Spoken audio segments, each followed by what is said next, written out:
अव्यक्त महावाक्यों का सार ज्ञान मोती। बाप दादा ने अमृत वेले के समय बच्चों की ड्रिल का समाचार सुनाया। उसमें क्या देखा? ड्रिल करने के लिए काफी बच्चे नंबरवार समय पर पहुंच रहे थे, लेकिन उसमें 3 प्रकार के बच्चे विशेष देखे। एक थे सिर्फ समय बिताने वाले, दूसरे थे संयम नियम निभाने वाले, और तीसरे स्नेह निभाने वाले। बाबा अमृत वेले हर एक बच्चे की स्थिति का वर्णन कर रहे हैं। बाबा ने कहा, हर एक का पोज अपना अपना था।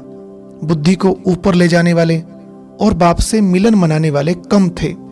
रूहानी ड्रिल करना तो सब चाहते थे, लेकिन कर नहीं पा रहे थे। कारण क्या होगा? अब ध्यान से सुनिए। बाबा ने कहा, जैसे आजकल स्थूल ड्रिल करने के लिए भी हल्कापन चाहिए, क्योंकि मोटापा भी बोझ होता है, वैसे ही इस रूहानी ड्रिल में भी भिन्न भिन्न प्रकार के बोझ वाले बच्चे देखे। बहुत ऐसे भी थे जो मोटेपन के कारण ऊपर जाने के बदले बार बार नीचे आ जाते थे।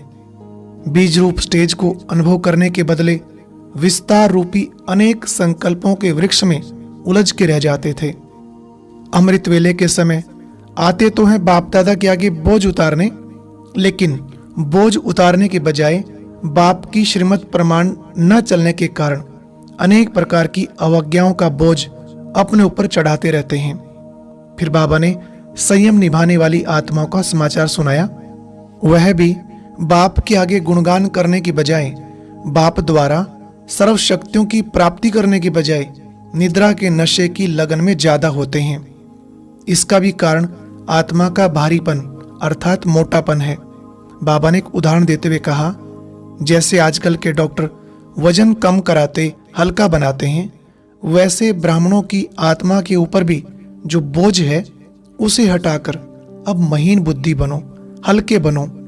स्थूल रूप से भी मोटेपन को मिटाने के लिए खान पान का परहेज और एक्सरसाइज की जाती है, वैसे यहाँ भी बुद्धि द्वारा बार बार अशरीरीपन की एक्सरसाइज करो और साथ में व्यर्थ संकल्प रूपी एक्स्ट्रा भोजन का परहेज करो।